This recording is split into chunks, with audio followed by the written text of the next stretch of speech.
Good afternoon, everybody. I don't know whether or not it is a deep dive, but I'm considering it to be a little paddle, shall we say, into the use of tricks with regard to the decide and provide approach. So next slide then, please, Lynn. Thank you. Just a little bit of background.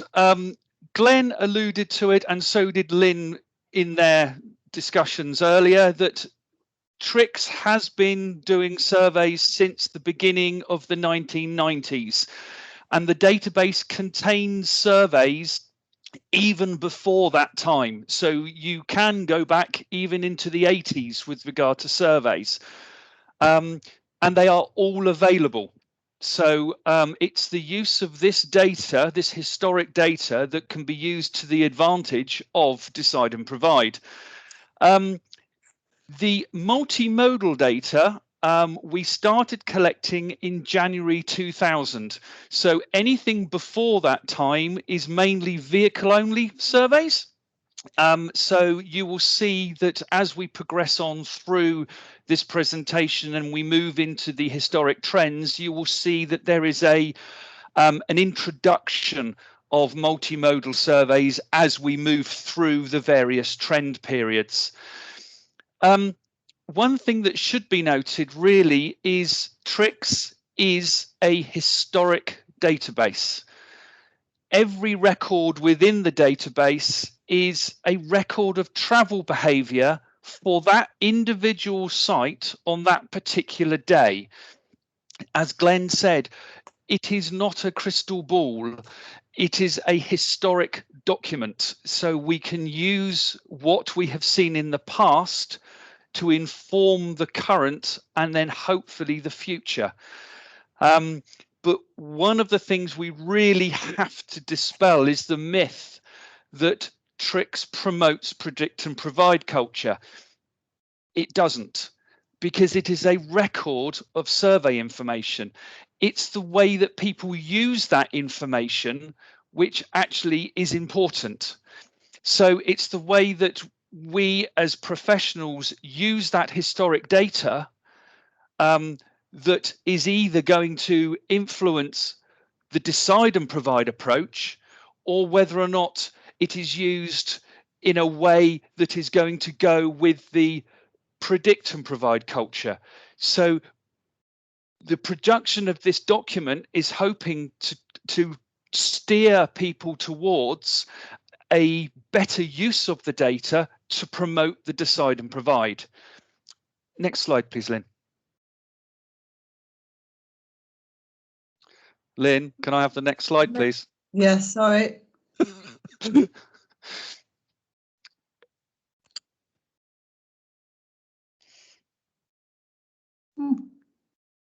That's all right. I've got it up here as well. So while that's coming on, here we are. Yes. So one of the main things in connection to TRICS is that the decide and provide discipline acknowledges what has happened in the past and uses the trends that we have observed through the TRICS surveys to inform the future and then to inform forecast scenarios. So the number of surveys that we have within the system, which is thousands of surveys, and it continues to grow each year, is that because of the large number of surveys that we have, that everybody has access to, we can filter the surveys down and output them in a way that can display historic trends. TRICS has suggested a procedure to undertake this, which follows the recommendations made within the Decide and Provide guidance note. And we have also produced an Excel template, which can be used, which is encouraged to be used by users. And that is available on our website following the link within this presentation. Next slide, please, Lynn.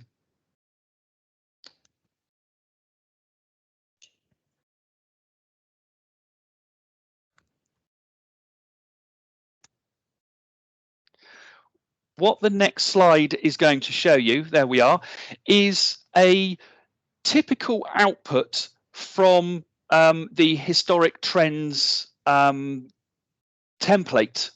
document that we have. This one here is looking at food superstores with no petrol filling stations, and it looks at 5-year time slices from the 1990s all the way to 2020. You can tell that from this, that the dotted lines, you can see the most prominent dotted line being the blue one there. That is the vehicle trip rate and how that changes over time. And lo and behold, we start getting towards 2000 and we start picking up the multimodal data in the solid lines.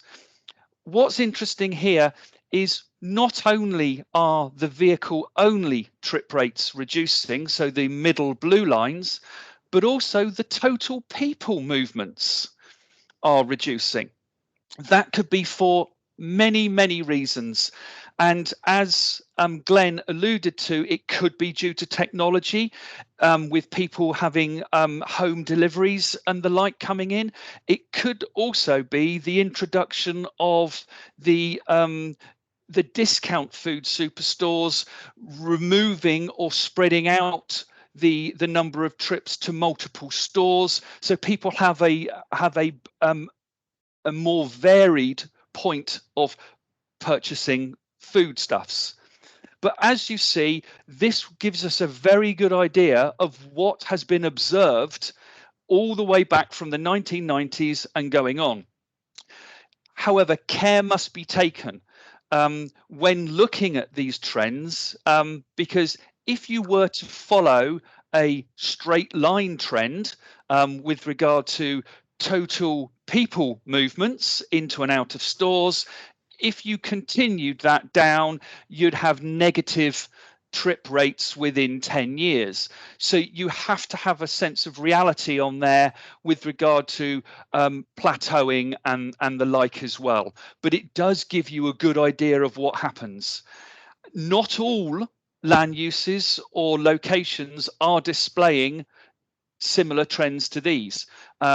Some, of course, might be increasing. Some, of course, might be going a lot more steadily along the lines. But that is for you to look at with regard to each individual case. Next slide, please, Lynn. Now, the next couple of slides really come about from myself undertaking the historical trends analysis.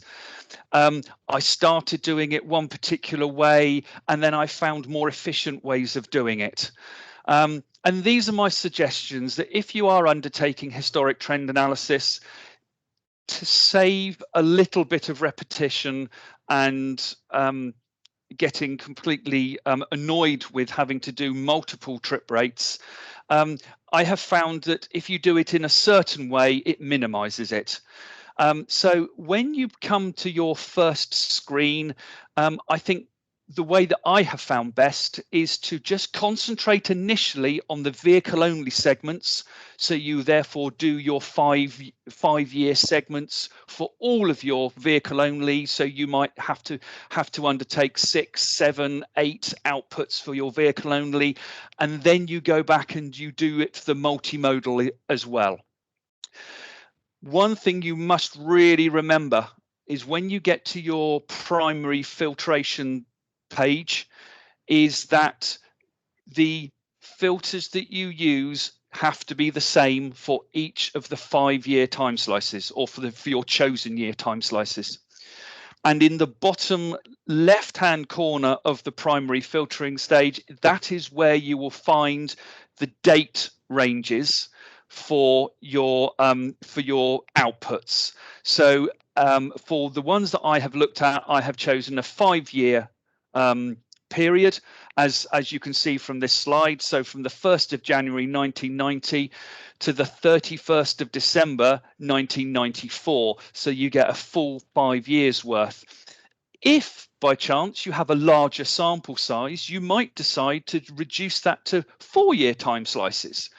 But that is your own personal preference with regard to that, and it all depends on the amount of data that you have that is accessible to you. But every calculation must contain the same filtration parameters. Otherwise, you'll be comparing apples and pears. And ideally, well, no, you must look at the good practice guide and follow that with regard to the historic trend analysis, just as you would when you're looking at the current situation. Next slide, please, Lynn. As you move through the process, as you normally would, you would then go out to the calculate trip rate page. And this is where you would output the trip rates for pasting, uploading into the template that we have provided. You will see from the left-hand picture of here, this is a vehicle only calculation. And I advise you output the trip rate table only in this instance to CSV file, and ensure that you have selected the right categories of file of output. Within the template, I have noted what I have recommended and what the template is designed for. So when you output a vehicle only count, you select total vehicles and cycles if they are available. Some vehicle only counts do not have cycles available because this wasn't introduced until 2000s-ish. For some land uses, it was introduced earlier, and some it was introduced about 2000. So I recommend you output everything as CSV file, but also go back and export it as a PDF file for your records and for the audit trail. So when then you output for your multimodal, you do exactly the same. Output it for trip rate table only, but ensure that you have the correct modes selected. In this case, it's total vehicles, total people, pedestrians, public transport users, cyclists, and vehicle occupants. That then selects the 6 modes that the template looks at and produces graphs with. Next slide, please, Lynn. This slide here is just purely a summary of the waffle that I have just spoken.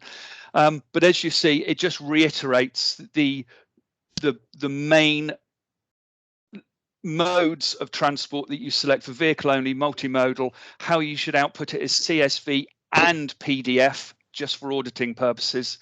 And then once you output as a CSV file, you can just copy that page and paste it directly into the relevant tab within the template. Next slide, please, Lynn. This is a short extract from the template.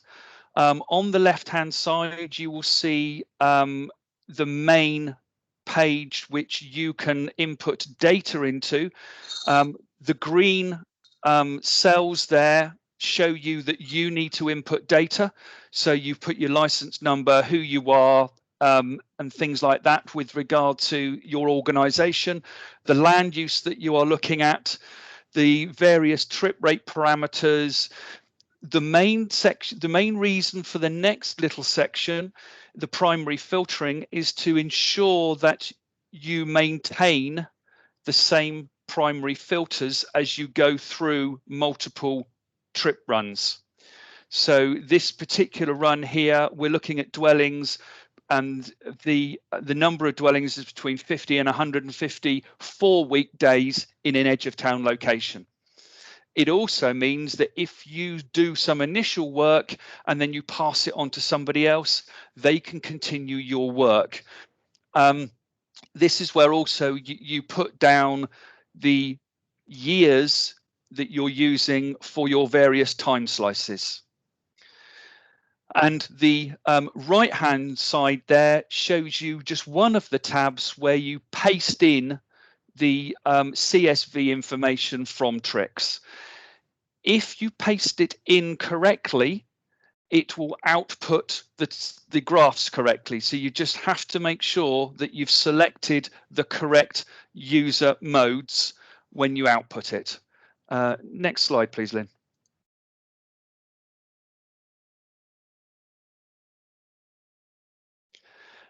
And this here is the graphs page. It's slightly squidged, as you can see, but it just shows you what you can do to select the various graphs there. The data can be manipulated by yourselves with regard to the time periods that you show. So you can either select a 1 hour time frame, a whole day time frame, or even a peak period of 3-4 hours and the like. So by changing the information within the yellow boxes there, you change the information within the table below, and thus that affects the graph to the right there. And of course you can look at inbound, outbound, or total flows as well. So there's quite a lot of information that you can change and look at as you go on through to see what is most applicable for your particular site. The template has 4 graphs available for you to play around with, but if you are more confident with Excel, you can quite easily copy the rows, paste down, which gives you more when you want to need to. And of course, you can paste this information directly into your Word documents, so you can just extract the relevant diagrams that you think are applicable for what you want to do. Okay, next one then, please, Lynn. So the historic trend work that has been happening to the change in travel behaviours for the land use is examined, so you can see what has led to the current situation. So you can see, oh yes, that's what's happened. You will note if you go back and have a look at these slides again, that for the food superstores without petrol filling stations for the time period that I looked in, there was quite a dramatic drop in total people over the 20 years from 2000 to 2020. So it gives you an idea of what has led to the current situation. You would then use the standard TRICS analysis to create a picture of what would be expected if the site were built today, and use that as your base scenario. And then, like Lynn was saying, you would use the knowledge of the observed historical trends and the DFT forecasts, plus your site design features, then to use those to home in on a plausible forecast scenario or scenarios. And then these will give you this sort of an influence that you can start to discuss with your parties, everybody that's involved, and work out which ones need to be examined and fully tested. It might be that you have a number of scenarios that could happen, but you would not necessarily fully test all of those, but that is for you and all parties to discuss. Okay, next slide, please, Lynn.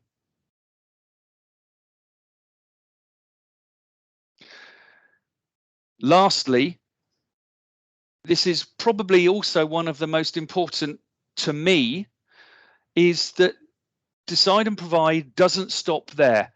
It's exceedingly important for the whole of the community and the decide and provide process that as transport professionals, we need to know what's working and what's not. How many of you here today have actually gone back to sites that you were involved with 10 years ago and physically record what's happening now? Have the assumptions that you made 10 years ago, were they correct? Or were they wrong? Or were they, oh yeah, about right, or this has worked or that hasn't worked? As an industry, we need to learn from what we have done in the past to inform what has worked and what hasn't for the future.